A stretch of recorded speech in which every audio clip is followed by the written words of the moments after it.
ഇന്ന് തന്നെ ഡൗൺലോഡ് ചെയ്യൂ. കാണൂ നിങ്ങളുടെ ഫേവറേറ്റ് ഷോസ്. ഞങ്ങള് വന്നത് സത്യാമ്മയ്ക്കൊപ്പം ശാന്തിച്ചി ഇന്നത്തെ കോമ്പറ്റീഷന് സഹായിയായി പോണെന്ന് പറയാനാ. എന്റെ കുഞ്ഞെ, അക്കാര്യം ഞാൻ ഇന്നലെ പറഞ്ഞതല്ലേ. എന്നെ മനസ്സിലാക്കാത്തവർക്കൊപ്പം ഞാൻ എങ്ങനെ ജോലി നോക്കുന്നത്? അതൊന്നും ശാന്ത ഇപ്പൊ മനസ്സിൽ വെക്കരുത്. ചില തെറ്റിദ്ധാരണയുടെ പുറത്താ അങ്ങനെയൊക്കെ സത്യാമ്മ പറഞ്ഞത്. പണം തിരിച്ചു കിട്ടിയായിരുന്നു. അത് രാഘവൻ സാറിന്റെ ഓർമ്മക്കുറവ് കൊണ്ട് സംഭവിച്ചതാ.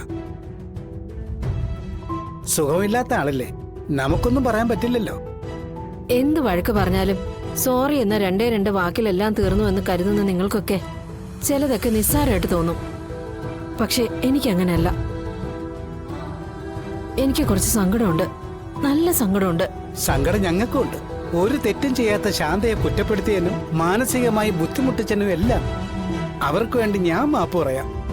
അയ്യോ, പിള്ളച്ചേട്ടൻ എന്നെ അങ്ങനെയാണോ കരുതിയിരിക്കുന്നേ? ഞാൻ എന്റെ സങ്കടം പറഞ്ഞെന്നല്ലേ ഉള്ളൂ. അതെനിക്ക് അത്രയും വേദനിച്ചോണ്ടല്ലേ. അതാ എനിക്ക് മറക്കാൻ പറ്റാത്തത്. ഞങ്ങളെ പോലെയുള്ള സാധാരണക്കാർക്ക് സമ്പത്തിനേക്കാൾ വലുത് അഭിമാനോ. അതിന് മുറിവേൽക്കുമ്പോ മനസ്സ് വല്ലാതെ പിടയും. അതുകൊണ്ടാ ഞാനും പെട്ടെന്ന് അങ്ങനെയൊക്കെ പറഞ്ഞത്. ശാന്തിച്ചി, മറ്റൊന്നും വിചാരിക്കണ്ട. സത്യാമ്മയുടെ സ്വഭാവം അറിയാലോ. എന്നെ തന്നെ എന്തൊക്കെ പറഞ്ഞിരിക്കുന്നു. ഞാനും അതൊക്കെ കണ്ടില്ല കേട്ടില്ല എന്ന് വെച്ചങ്ങനെ ജീവിക്കുന്നു. നമ്മള് അങ്ങനെയല്ലേ? ശാന്ത സത്യാമ്മയുടെ കാര്യം നോക്കണ്ട, രാഘവൻ സാറിന്റെ കാര്യം നോക്കിയാ മതി. ഞാൻ ഈ ഓടി നടക്കുന്നതെല്ലാം രാഘവൻ സാറിന്റെ അസുഖം ഭേദമാക്കാൻ പറ്റും എന്ന ഒറ്റ വിശ്വാസത്തില. ഈ മത്സരത്തിൽ നിന്നും വിജയിച്ച് കിട്ടുന്ന പണം ഉണ്ടെങ്കിൽ എന്റെ സാറിന് ചികിത്സിക്കാൻ പറ്റുമല്ലോ. ശാന്തിജി, ഇപ്പൊ മറ്റൊന്നും വിചാരിക്കണ്ട. വിഷ്ണുട്ടന്റെ അച്ഛന് വേണ്ടിയിട്ടല്ലേ.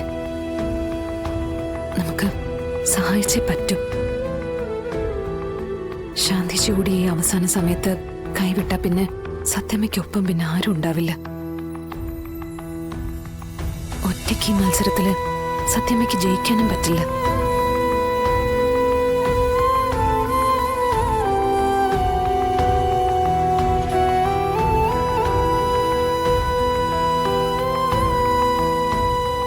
ശാന്തിജി ഒന്നും പറഞ്ഞില്ല. ഞാനിപ്പോ എന്ത് പറയാനാ കുഞ്ഞെ? നിങ്ങൾ രണ്ടുപേരും ഇങ്ങനെയൊക്കെ വന്ന് പറയുമ്പോ ഞാൻ എങ്ങനെയാ പറ്റില്ല എന്ന് പറയുന്നത്?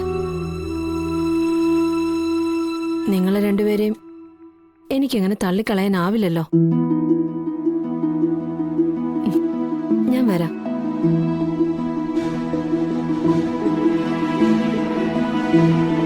ശാന്തിജി, വന്നാ മാത്രം പോരാ, സത്യമേ ജയിപ്പിച്ചേ ഒക്കൂ. അതിനുവേണ്ടി ശാന്തിജി ശ്രമിക്കുകയും വേണം. ഇപ്പോഴുള്ള വഴക്കും ബഹളവും എല്ലാം നമ്മുടെ മത്സരത്തിൽ കാണിക്കുകയും ചെയ്യരുത്. ഇത് ശാരദാമ്മയുടെ കളരിയാ കുഞ്ഞെ. പുറമെ എന്ത് പ്രശ്നം ഉണ്ടെങ്കിലും അത് ഞങ്ങളുടെ ജോലിയെ ബാധിക്കില്ല. അന്നത്തെ വണങ്ങുന്നവരാ ഞങ്ങള്. ആ അന്നത്തെ ഞങ്ങൾ ആരും നിഷേധിക്കില്ല. അന്നം തരുന്നവരെ ധിക്കരിക്കുകയില്ല. കുഞ്ഞു സമാധാനമായിട്ട് പൊയ്ക്കോളൂ. സത്യാമ്മയ്ക്കൊപ്പം ഞാനുണ്ടാവും. സത്യാമ്മയെ ജയിപ്പിക്കാൻ തന്നെ.